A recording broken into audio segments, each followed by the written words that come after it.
صلی علی نبینا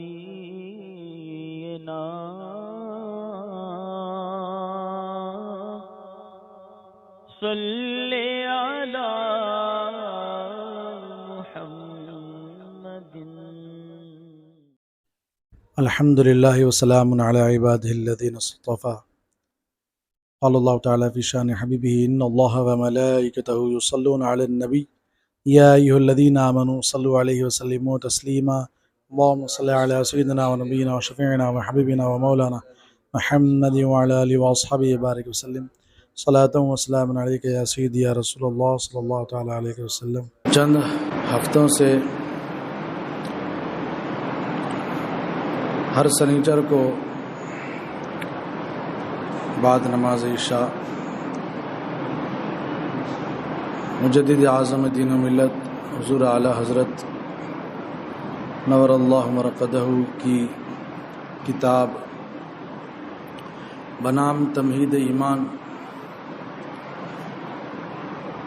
کے درس کا آغاز ہوا تھا. درمیان میں طبیعت کی کچھ ناسازی کی وجہ سے بھی چند ہفتے موقوف رہا اس کا درس.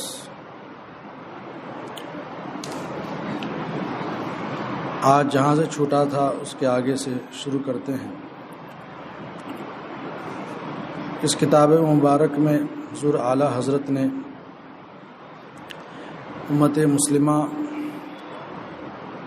کے لیے ایک نایاب تحفہ چھوڑا ہے کہ اس کو پڑھنے اور سمجھنے کے بعد ہر ایک پر حق واضح ہو جاتا ہے. دودھ کا دودھ اور پانی کا پانی ہو جاتا ہے کہ سچائی کیا ہے، سیدھا راستہ کون سا ہے، کون حق پر ہے اور کون باطل فرقے سے تعلق رکھنے والا ہے.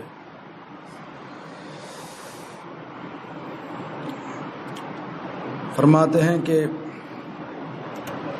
دو فرقے ہیں.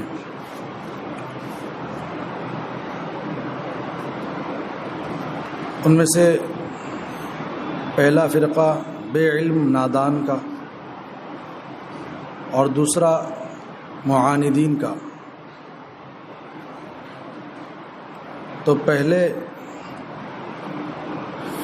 فرقے سے تعلق رکھنے والا طبقہ وہ یہ کہتا ہے کہ جب علم دین کی دولت سے آراستہ و پیراستہ شخص ہے تب اس کے علم دین کے حامل ہونے کی وجہ سے اس کی تعظیم کرو، اور یہ کہ کوئی پیر ہے رشد و ہدایت اس سے حاصل ہوتی ہے، لوگوں کی رہنمائی کرتا ہے، تو بس اس کے علم کی بنیاد پر اسے برا نہ کہو، بد مذہب نہ کہو. فرماتے ہیں کہ اس پہلے فرقے بے علم نادان کے دو عذر ہیں. ان کے عذر دو قسم کے ہیں. پہلا عذر اول کہ فلاں تو ہمارا استاد یا بزرگ یا دوست ہے، اسے کافر کیوں مانے. اصل میں جو بحث چل رہی تھی وہ یہ کہ اللہ کے رسول اعظم صلی اللہ تعالی علیہ وسلم کی گستاخی کرنے والا وہ کوئی ہو، عالم دین ہو یا پیر ہو یا استاد ہو، کوئی ہو، گستاخ رسول ہونے کی وجہ سے اب اس کی تعظیم نہیں کی جائے گی. تو یہاں پر عذر بے علم اور نادان طبقے کو ہے. کیا عذر؟ اور تعظیم کرنے کے قائل کیا کہتے ہیں کہ وہ تو ہمارا استاد ہے تو اسے کافر کیوں جانے، وہ تو ہمارا بزرگ ہے تو اسے کافر کیوں کر مانے؟ تو اس کا جواب تو قرآن عظیم کی متعدد آیات جو پیچھے گزری پچھلے دروس میں، اس میں ہم سن چکے کہ رب نے بار بار بتا کر صراحتاً واضح طور پر فرما دیا کہ غضب الہی سے بچنا چاہتے ہو تو اس باب میں اپنے باپ کی بھی رعایت نہ کرو، اس باب میں اپنے باپ کی بھی رعایت نہ کرو۔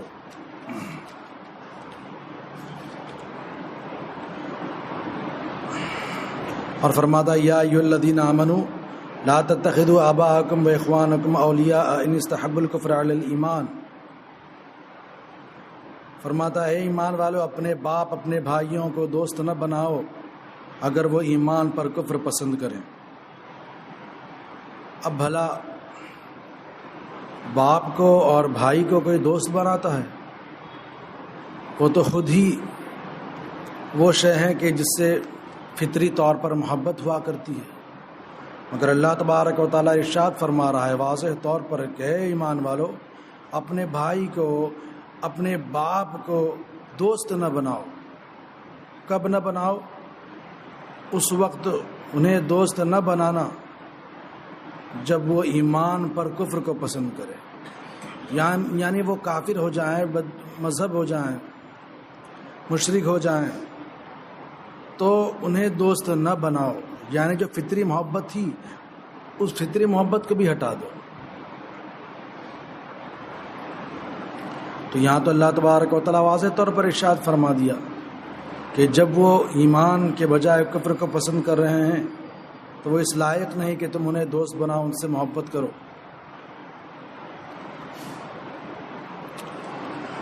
تو کئی جگہ پر اللہ تبارک و تعالیٰ نے یہ تصریح فرمائی کہ غضب الہی سے بچنا چاہتے ہو تو اس باب میں اپنے باپ کی بھی رعایت نہ کرو۔ عذر دوم کیا ہے؟ عذر دوم بے علم نادان طبقے کا کہ صاحب یہ بدگو لوگ بھی تو مولوی ہیں۔ یہ اشارہ کس طرف ہے؟ ان وہابیوں کی طرف ہے، وہابیوں کے علماء کی طرف ہے جو سرکار دو عالم صلی اللہ تعالیٰ علیہ وسلم کی شان میں گستاخانہ کلمات کہے۔ کیا کہ اللہ کے رسول صلی اللہ تعالیٰ علیہ وسلم کو دیوار کے پیچھے کا بھی علم نہیں ہے۔ اس طرح کی کفری بکواس انہوں نے کی تو وہ جو نادان طبقہ ہے، جاہل طبقہ، وہ یہ کہتا ہے کہ یہ بدگو تو ہیں، ہم جان رہے ہیں کہ یہ اللہ کے رسول صلی اللہ تعالیٰ علیہ وسلم کی شان میں بدگو ہیں، مگر ہیں تو مولوی، ہیں تو مولانا، ہے تو عالم دین، دین کا علم انہیں حاصل ہے، تو بھلا مولویوں کو کیوں کر کافر سمجھے یا برا جانے؟ تو پہلی بات تو یہ ہے کہ گمراہ نہ ہونے کی دلیل ان کے علم کا حامل ہونا نہیں ہے۔ ایسا نہیں کہ انہوں نے علم کا دین حاصل کیا تو گمراہ نہیں ہو سکتے۔ علم ہونے کا جہاں تک کہ تعلق ہے وہ تو غیروں کو بھی بہت سا تعلق ہے۔ یہ مستشرقین جو ہیں انہیں قرآن کا علم ہے، یہ حدیثوں کا مطالعہ کرتے ہیں، مگر کیوں؟ اسلام کو تکلیف پہنچانے کے لیے۔ تو کیا انہیں عالم دین کہیں گے؟ نہیں۔ تو علم دین جسے حاصل ہو اس کی عزت بھی کی جاتی ہے، تو اس لیے کی جاتی ہے کہ وہ علم دین کی بنیاد پر رسول پاک صلی اللہ تعالیٰ علیہ وسلم کا وارث بنا، حضور سے ایک خاص نسبت حاصل ہے۔ لیکن اگر وہ عالم دین ہو کر گمراہ ہو جائے، گستاخ رسول ہو جائے، تو پھر اس کے علم کی کو خاطر میں نہیں لائیں گے، اس کے علم دین کے حامل ہونے کی وجہ سے وہ قابل تعظیم نہیں ہوگا. کیوں؟ اس لیے کہ وہ گستاخ رسول ہو گیا ہے. تو یہ جاہل طبقہ اور یہ بکثرت دیکھنے میں آتا ہے کہ لوگ یہ کہتے ہیں اپنے حلقوں میں کہ ہم کسی بھی عالم کو کیوں کافر سمجھیں، وہ دیوبند سے تعلق رکھتا ہے یا وہابی ہے، کوئی بھی ہے، عالم دین تو ہے، اس کو برا کیوں بولے؟ وہ تو دین کا علم حاصل کرتا ہے، حافظ قرآن ہے، عالم دین ہے، محدث ہے، فقیہ ہے، مفتی ہے. اب آئیں دیکھیں قرآن پاک سے اس کا جواب اللہ تبارک و تعالیٰ نے جو قرآن پاک سے اس کا جواب دیا وہ یہاں پر حضور اعلیٰ حضرت نقل فرماتے ہیں تمہارا رب عز و جل فرماتا ہے افرأیت من اتخذ الہہ ہواہ واضلہ اللہ علی علم وختم علی سمعہ وقلبہ وجعل علی بصری غشاوہ فمن یہدیہ من بعد اللہ فلا تذکرون. بھلا دیکھو تو جس نے اپنی خواہش کو اپنا خدا بنا لیا اور اللہ نے علم ہوتے ساتھے یعنی علم ہوتے ہوئے اللہ نے اسے گمراہ کیا اور اس کے کان اور دل پر مہر لگا دی اور اس کی آنکھوں پر پٹی چڑھا دی، تو کون اسے راہ پر لائے اللہ کے بعد؟ تو کیا تم دھیان نہیں کرتے؟ کیا تم اس سے نصیحت حاصل نہیں کرتے؟ تو اس آیت مبارکہ میں اللہ تبارک و تعالیٰ نے واضح طور پر ارشاد فرما دیا وَأَضَلَّهُ اللَّهُ عَلَىٰ عِلْمٍ وَخَتَمَ عَلَىٰ سَمْعِهِ وَقَلْبِهِ وَجَعَلَ عَلَىٰ بَصَرِهِ غِشَاوَةً کہ اللہ نے علم ہوتے ہوئے اسے گمراہ کیا. یہاں تو اللہ فرما رہا علم ہوتے ہوئے گمراہ کیا اللہ نے، اور یہیں پر بس نہیں فرمایا، فرماتا ہے اس کے کان اور دل پر مہر لگا دی بدبختی کی اور اس کی آنکھوں پر پٹی چڑھا دی. ظاہر ہے کہ جب اللہ تبارک و تعالیٰ جس کو بدبختی جس پر مسلط فرما دے تو پھر وہ کون سی طاقت ہے، وہ کون سی ذات ہے جو پھر اس کو راہ پر لائے گا، سیدھی راہ پر. فرماتا ہے افلا تذکرون، تو تم کیا اس سے نصیحت حاصل نہیں کرتے؟ اور دوسری جگہ ارشاد فرماتا ہے مثل الذین حملوا التوراۃ ثم لم يحملوها كمثل الحمار يحمل اسفارا بئس مثل القوم الذين كذبوا بآيات الله والله لا يهدي القوم الظالمين. وہ جن پر توریت کا بوجھ رکھا گیا پھر انہوں نے اسے نہ اٹھایا، ان کا حال اس گدھے کا سا ہے جس پر کتابیں لدی ہوں. کیا بری مثال ہے ان کی جنہوں نے خدا کی آیتیں جھٹلائیں اور اللہ ظالموں کو ہدایت نہیں فرماتا. تو اس آیت مبارکہ میں اللہ تبارک و تعالیٰ ارشاد فرماتا ہے کہ وہ جو نااہل ہیں جن پر اللہ تبارک و تعالیٰ نے توریت نازل فرمائی لیکن انہوں نے اسے نہیں اٹھایا، وہ اس کے متحمل نہیں ہو سکے، تو ان کا حال کیسا ہے؟ اللہ تبارک و تعالیٰ فرما رہا ہے کمثل الحماری، گدھے کی طرح ہے، وہ گدھے کے مانند ہے کہ جس پر کتابیں لدی ہوں. گدھے کے اوپر اگر کتابوں کا بوجھ ہو تو کیا کتابوں کا بوجھ اس کے اوپر ہونے سے کیا وہ عالم دین کہلائے گا؟ نہیں. علم دین تو ہے مگر کہاں؟ گدھے کے اوپر جو کتابیں ہیں اس کے اندر علم ہے. اب گدھے کے اوپر اگر کتابوں کا بوجھ ہو تو اس کتابوں کی بوجھ کی وجہ سے گدھے کو عالم دین تو نہیں کہیں گے. تو فرما رہا ہے کمثل الحمار یحمل اسفارا، ان کا حال اس گدھے کا سا ہے جس پر کتابیں لدی ہوں. اب یہ حال کیوں ہوا ان پر؟ ارے یہ حال کیسے ہو گیا؟ یہ ان کے گستاخ ہونے کی وجہ سے، ان کے اللہ کی کتاب کو متحمل، اللہ کی کتاب کو نہ اٹھانے کی وجہ سے، یعنی تورات کا بوجھ اللہ تبارک و تعالیٰ نے انہیں دیا مگر وہ اسے اٹھا نہیں سکے، اس کی صحیح تبلیغ و اشاعت نہیں کر سکے. تو اسی طرح سے اگرچہ دین کا علم حاصل ہو لیکن وہ علم ہوتے ہوئے بھی وہ گمراہ ہو جائے، دین کی صحیح تبلیغ نہ کرے، لالچ کی وجہ سے یا کسی اور وجہ سے، تو اب وہ عالم دین ہی نہیں ہے۔ فرماتا ہے فَمَن يَهْدِهِ مِن بَعْدِ اللَّهِ فَلَا تَذَكَّرُونَ، اور اللہ ظالموں کو ہدایت نہیں کرتا۔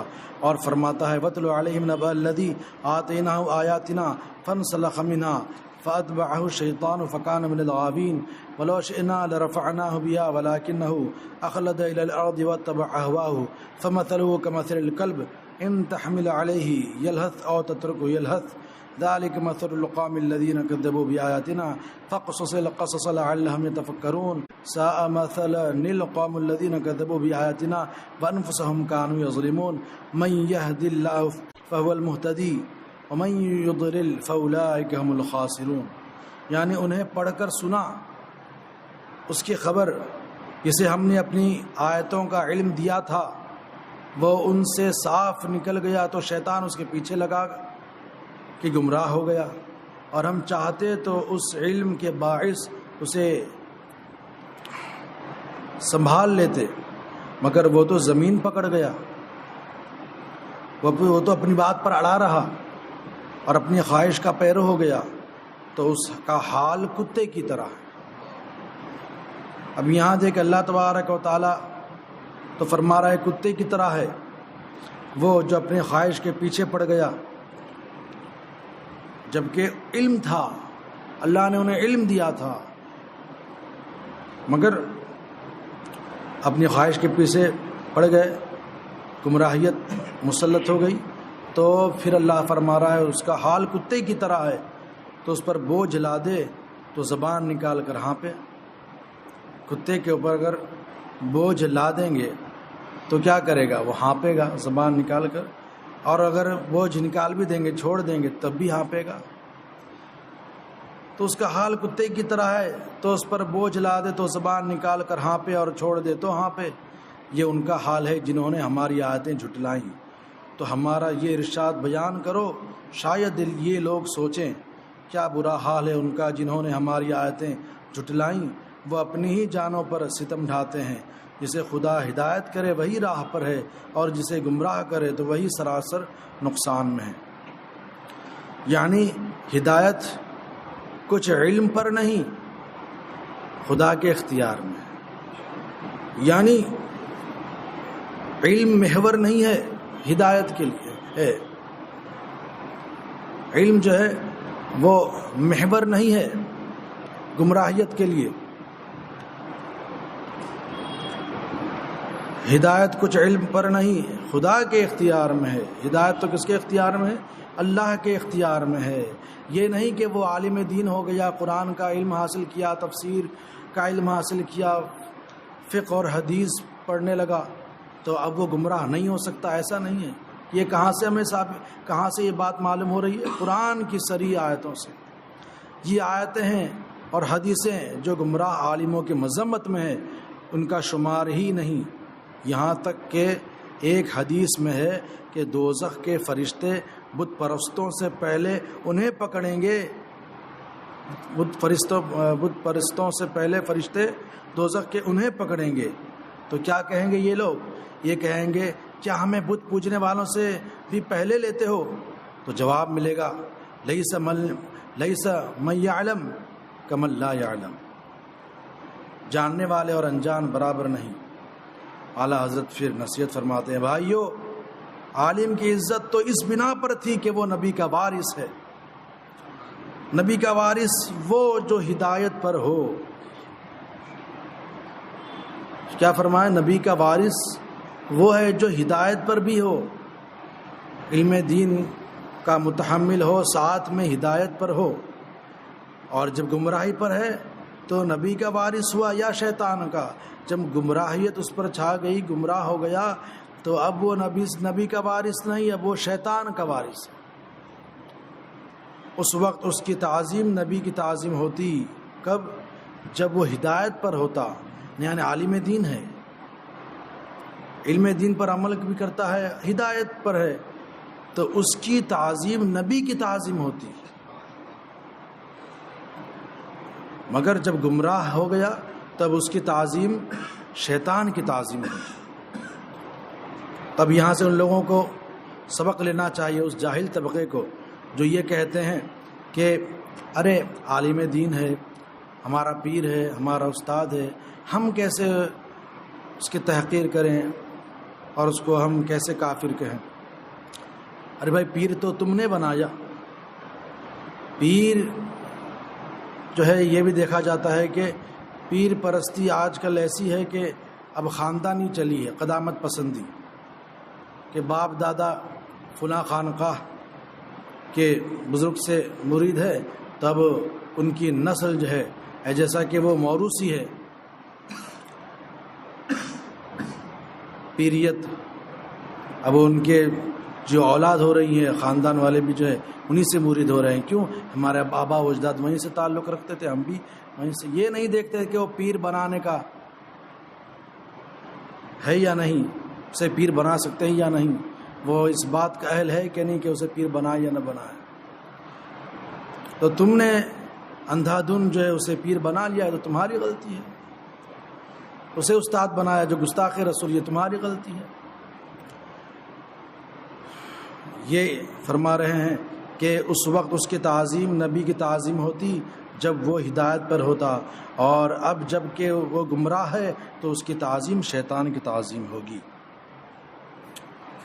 اور آگے کیا فرماتے ہیں؟ فرماتے ہیں یہ اس صورت میں ہے کہ عالم کفر سے نیچے کسی گمراہی میں ہو، یعنی وہ عالم دین جو گستاخ ہے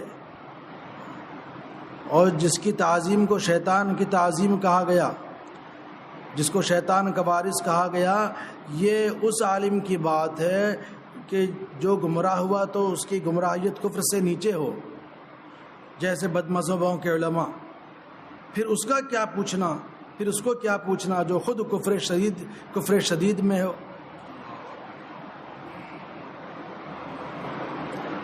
پھر جس کی گمراہیت جو ہے وہ کفر تک پہنچ جائے تب اس کا کیا پوچھنا، اس کی شقاوت و بدبختی کا. اسے تو عالم دین جاننا ہی کفر ہے، نہ کہ عالم دین جان کر اس کی تعظیم کرے. اب ایسا شخص گمراہ ہو گیا یہاں تک کہ وہ کفر کی حد تک کہ گمراہ ہو گیا، کافر ہو گیا، تو اب یہ نہیں دیکھیں گے وہ عالم ہے، یہ دیکھیں گے کہ وہ گمراہ ہے. ایسا نہیں کہ عالم دین ہونے کی وجہ سے اس کی تعظیم کی جائے، نہیں، یہ دیکھیں گے کہ وہ گمراہ ہے، ہدایت سے اس کے پاؤں جو ہے وہ پھسل چکے، گمراہ ہے، کافر ہے، تو اسے کافر کہیں گے. اور ایسے کو تو عالم دین جاننا ہی کفر ہے. پر فرماتے ہیں بھائیو، علم اس وقت نفع دیتا ہے کہ دین کے ساتھ ہو، ورنہ پنڈت یا پادری کیا اپنے یہاں کے عالم نہیں؟ اپنے یہاں کے وہ عالم ہوتے ہیں. فرماتے ہیں ابلیس کتنا بڑا عالم تھا، پھر کیا کوئی مسلمان اس کی تعظیم کرے گا؟ اسے تو معلم الملکوت کہتے ہیں، یعنی فرشتوں کو علم سکھاتا تھا وہ، یہ اس کا مرتبہ تھا.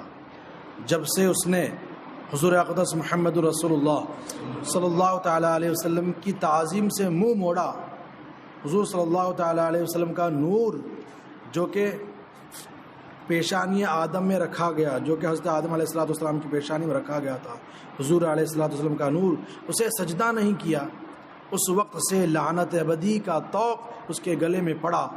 دیکھو جب سے اس کے شاگردان رشید اس کے ساتھ کیا برتاؤ کرتے ہیں، ہمیشہ اس پر لعنت بھیجتے ہیں. وہ فرشتے جب وہ اس کے شاگرد تھے، اس سے پڑھا کرتے تھے اور بڑے چہیتے شاگرد تھے، مگر جب اس نے سرکار دو عالم صلی اللہ تعالیٰ علیہ وسلم کے اس نور کی تعظیم نہیں کیا جو حضرت آدم کی پیشانی میں رکھا گیا تھا، تو پھر وہی فرشتے جو شاگرد تھے وہ اس پر لعنت بھیجتے ہیں. ہر رمضان میں مہینہ بھر اسے زنجیروں میں جکڑتے ہیں، قیامت کے دن کھینچ کر وہی فرشتے جہنم میں ڈھکیلیں گے. یہاں سے علم کا جواب بھی واضح ہو گیا اور استاذی کا بھی. بھائیو، کروڑ افسوس ہے اس ادعائے مسلمانی پر، مسلمان ہونے کا دعویٰ کرنے پر ایسے کو کہ اللہ واحد قہار اور محمد رسول اللہ سید الابرار صلی اللہ تعالیٰ علیہ وسلم سے زیادہ استاد کی وقعت ہو، کہ اللہ و رسول سے بڑھ کر بھائی یا دوست یا دنیا میں کسی سے محبت ہو۔ آگے دعائیہ کلمہ ہے کہ اے رب ہمیں سچا ایمان دے صدقہ اپنے حبیب کی سچی رحمت کا، آمین۔ اور رب اغفر لی وتب علی انک انت التواب الرحیم۔ لا الہ الا اللہ محمد رسول اللہ صلی اللہ